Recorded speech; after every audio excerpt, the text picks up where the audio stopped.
Okay, any questions? Yes. Good morning. Good morning. Oh, okay. Yeah, I know you addressed this some yesterday, but a lot was going on. If you could just bring us up to date regarding the homelessness count that's going to happen later on today, where things stand, and if you have enough accommodations, enough facilities to accommodate those who are still out there.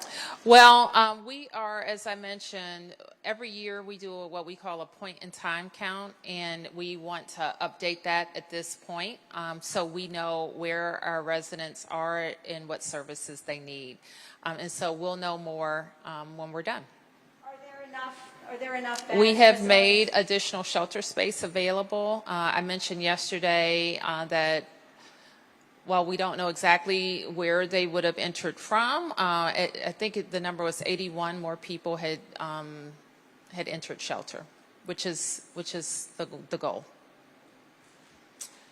Yes. I will start just very basically on topic. With all these schools that you guys are reopening, when you plan them out, when you actually build them, are you taking into consideration like increases in population, in student growth? Because again, some schools are at capacity. So when you Of course. Let me have, where's the Deputy Mayor, please? Thanks. Yeah, thanks for the question. We are very careful in the projections that we do. We actually do them out of my office, at the Deputy Mayor for Education's office, and we look at historic enrollment patterns growth. We look at housing builds in neighborhoods. We look at the forecasted population trends across the city. And so whenever we're making one of these modernizations or renovations, we're trying to ensure that we'll be able to fit all of the young people who we know will come. And also, by the way, once you do an incredible renovation like this, you also attract additional families. So we take all of that into account. All right, a second schools-related question. So I was looking before I came here, and Truesdale has about 65% of the student body is Latino, and I've been hearing concerns from parents over the course of the week that they haven't been getting a lot of specific guidance from the central office about what principals should do, what school communities should do if they do encounter federal agents out there, it could be immigration or otherwise. So is DCPS central office telling principals anything about what they should be saying, and if so, what are they actually being told to do? Absolutely. We've had many conversations with our school leaders on our protocols, reminding them things like we don't share information for students. We require a court order or parent consent for any type of action that would be related to that. And we also are reminding our school leaders to ensure that they support families around a safe transition to school, reminding them that they need to use their Kids Ride Free cards, ensuring that distribution is timely. So all those things have been in place. We will actually have more meetings with specific school communities because I think it does look different from neighborhood to neighborhood. And so we will support our school leaders, but those protocols are clear. We also met with the Washington Teacher Union on yesterday and reiterated our protocols with them as well to ensure that our educated workforce is clear. Okay, we'll take a couple more. Any more questions? So yesterday, there were some council and others who, I guess they were hoping that you would have come out a little stronger against some of the things that have been going on in the last couple of weeks in terms of the federal surge, National Guard. How do you address that they wanted to see you come out like more? Who is they? Well, there were some council members who made some statements. There were some people from the community who maybe wanted to see a little Let me just be clear, Darcy, and I spoke for a long time, and I'm starting to think some of what I said was lost in my remarks.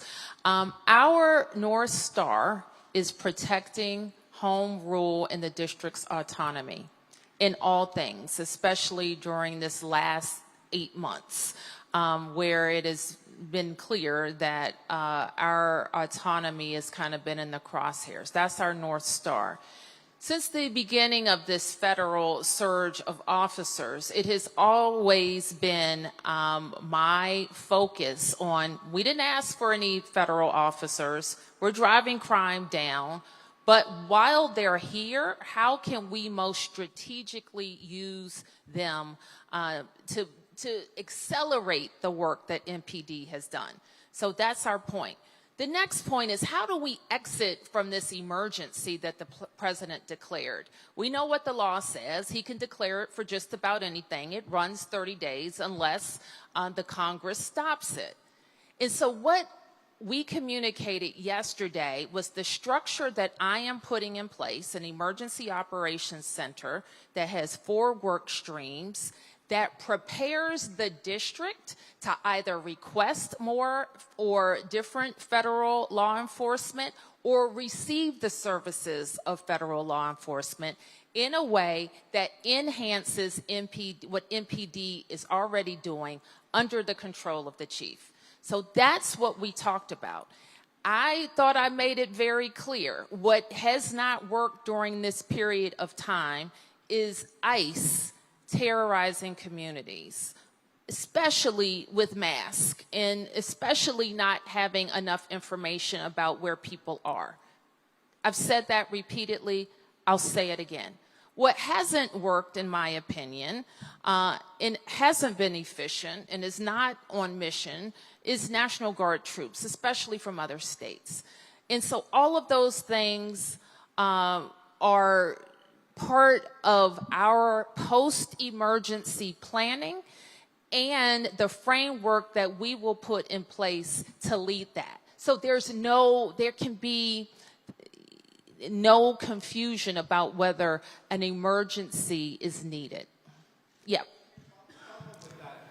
You laid out what this looks like afterwards. How do you formalize, what works and doesn't work as you're moving forward with this work with the federal government? Carefully.